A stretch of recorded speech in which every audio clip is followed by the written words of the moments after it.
بسم اللہ الرحمن الرحیم۔ السلام علیکم ورحمۃ اللہ وبرکاتہ۔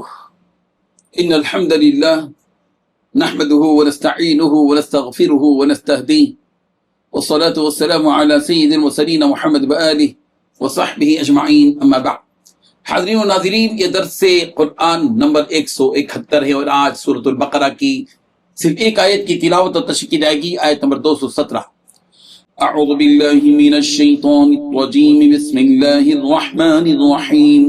یسألونک عن الشہر الحرام قتال فیہ قل قتال فیہ کبیر وصد عن سبیل اللہ وکفر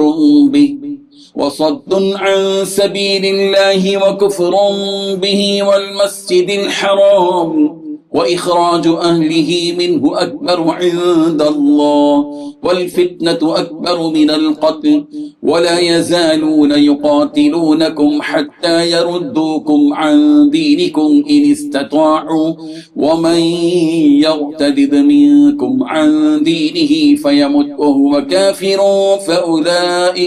فأولئك حبطت أعمالهم في الدنيا والآخرة وأولئك أصحاب النار هم فيها خالدون۔ صدق اللہ العظیم۔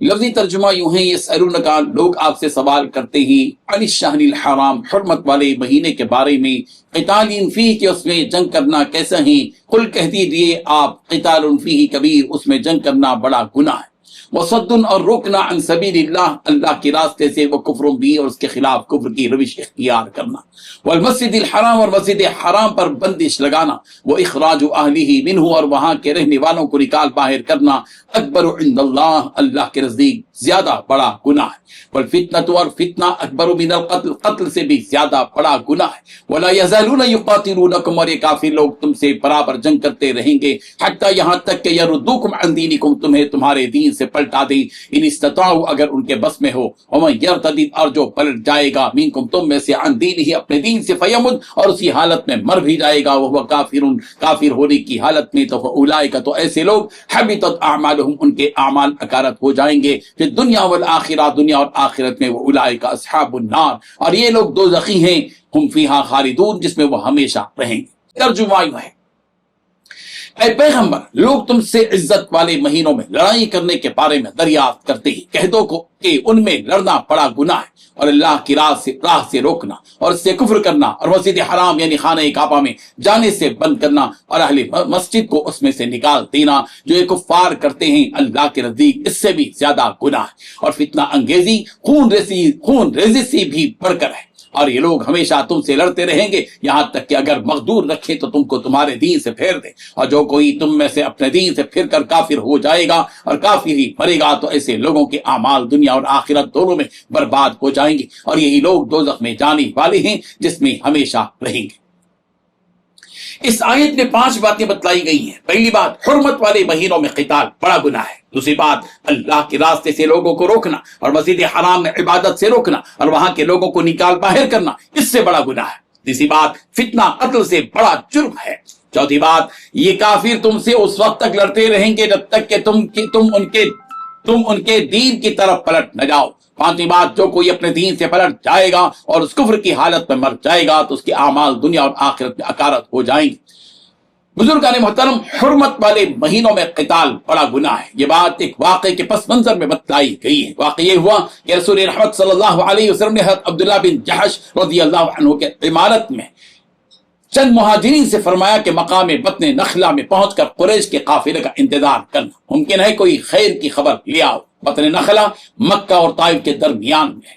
یہ حضرات وہاں پہنچے تو قریش کا قافلہ گزرتا ہوا نظر آیا، جو طائف سے سامان تجارت، کشمش وغیرہ لے کر آ رہا تھا۔ یہ قافلہ عمر بن الحضرمی اور حکم بن کیسان اور عثمان بن عبداللہ بن مغیرہ اور نوفل بن عبداللہ پر مشتمل تھا۔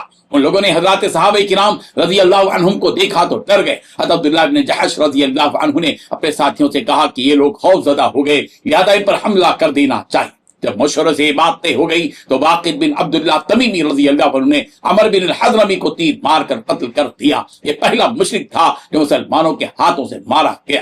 نیز حضرات صحابہ کرام رضی اللہ عنہم نے حکم بن کیسان اور عثمان بن عبداللہ کو قید کر لیا۔ یہ دونوں سب سے پہلے قیدی تھے جنہیں مسلمانوں نے قید کیا۔ قافلے کا ایک فرد نوفل بن عبداللہ قابو میں نہ آیا اور فرار ہو گیا۔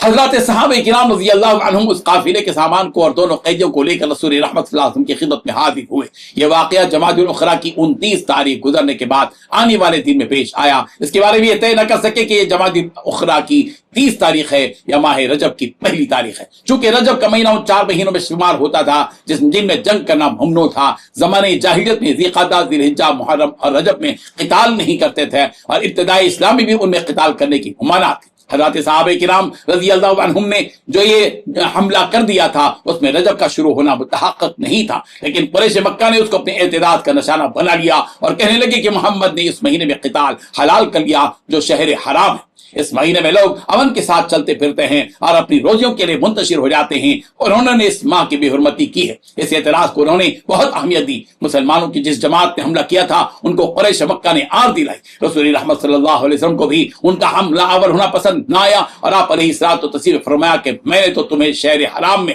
قتال کرنے کا حکم نہیں دیا تھا۔ آپ علیہ الصلوۃ والتسلیم نے یہ سامان اور دونوں قیدیوں کا معاملہ موقوف رکھا اور اس مال میں سے کچھ بھی نہیں لیا۔ جس جماعت نے کارروائی کی تھی انہیں بڑی ندامت ہوئی۔ انہوں نے عرض کیا، یا رسول اللہ، جس دن ہم نے عمر بن حضرمی کو قتل کیا ہے اس دن شام کو جو چاند نظر آیا تو اس کے اعتبار سے ہم کوئی فیصلہ نہیں کر سکتے ہیں کہ یہ قتل ہم سے جمادی الاخری میں ہوا یا رجب میں۔ اس پر اللہ تبارک و تعالی نے آیت بالغ نازل فرمائی۔ نزول آیت کے بعد رسول رحمت صلی اللہ علیہ وسلم نے قافلے کا سامان لے لیا اور اس میں سے خمس علیحدہ کر لیا جو مال غنیمت کا اصول ہے، اور باقی مال اسی جماعت پر تقسیم کر دیا جنہوں نے قافلے سے مال چھین لیا تھا۔ جو 2 قیدی مسلمانوں نے پکڑ لیے تھے مال دے کر ان کو مکے والوں نے چھڑا لیا۔ پھر ان دونوں میں سے حکم بن کیسان تو مسلمان ہو گئے اور مدینہ منورہ میں رہے اور بیر معونہ کے غزوے میں شہید ہو گئے، اور دوسرا قیدی عثمان بن عبداللہ نے مکہ معظمہ واپس جا کر حالت کفر میں مر گیا۔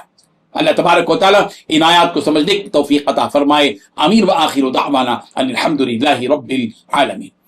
ڈیلی درس قرآن کو سبسکرائب کیجئے، اپنے تاثرات اور مشورے ارسال کیجئے، اور متعلقین کے گروپ بنا کر انہیں روزانہ درس قرآن بھیجیں اور اجر ثواب پائیں۔